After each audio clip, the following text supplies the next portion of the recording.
রাতে যখন কাজ শেষ হয় প্রায় কখনো কখনো ভোর হয়ে যায়। আমি রাতে খাওয়া দাওয়া ওই সময় বাসায় আসলে খাওয়া দাওয়া দেওয়ার মতো কেউ থাকে না খাবার।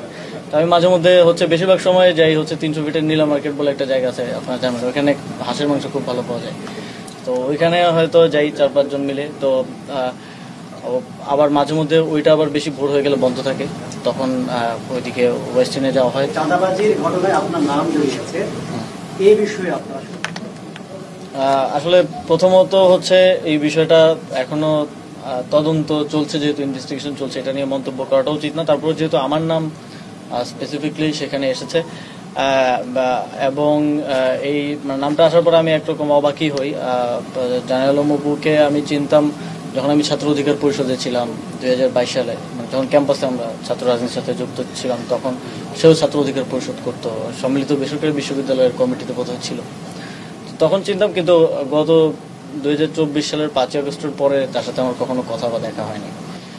এবং এই ধরনের একটা ক্লেম আসার পরে তারপরে আমরা আবার আরেক জায়গা থেকে জানতে পারলাম, আজকেও কিছুক্ষণ আগেও আমি ক্যাবিনেট থেকে বের হয়ে দেখলাম যে একজন সংবাদ সম্মেলন করেছেন, তার স্ত্রী পরিচয়ে।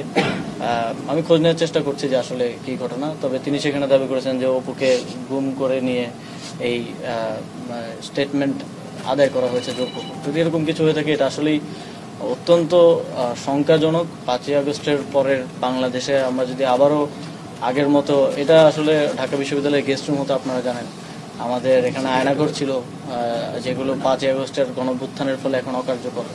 সেই প্র্যাকটিসের দিকে আমরা যাচ্ছি কিনা, এটাও একটা শঙ্কার বিষয়।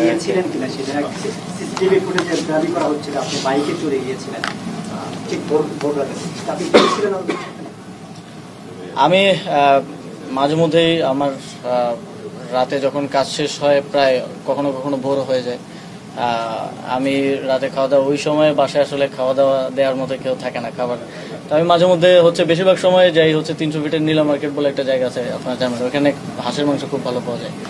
তো ওইখানে হয়তো যাই 4-5 জন মিলে। তো আবার মাঝে মধ্যে ওইটা আবার বেশি ভোর হয়ে গেলে বন্ধ থাকে, তখন ওইদিকে ওয়েস্টার্নে যাওয়া হয়। তবে এক্সাক্ট ওই দিন আমি গিয়েছিলাম কিনা বা সেখানে ছিলাম কিনা, এটা আমার সিসিটিভি ফুটেজে যেটা দেখা যাচ্ছে সেটা কি আপনি কি না, মানে মোটরসাইকেলে একজন যাচ্ছে সাদাই পরে।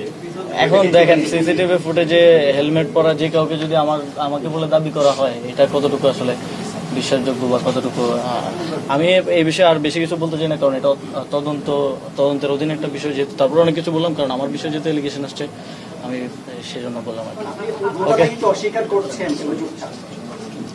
হ্যাঁ, এর সাথে ভাই আমার কোনো ধরনের সম্পৃক্ততা নাই, এবং আমার মনে হয় না এখনো কেউ এরকম কোনো প্রমাণ দিতে পেরেছেন আমার সম্পৃক্ততা আছে। বরং আরো যার সাক্ষাৎকার নেওয়া হয়েছে, এই সাক্ষাৎকারটা একজন রাজনৈতিক নেতার বাসায় একজনকে জোরপূর্বক নেওয়া হয়েছে বলে যে অভিযোগ এসেছে, এটাও অত্যন্ত গুরুতর একটা অভিযোগ, এবং সেটা পরিবারের দিক থেকে এসেছে, যথেষ্ট রিলায়েবলও এখন পর্যন্ত মনে হচ্ছে।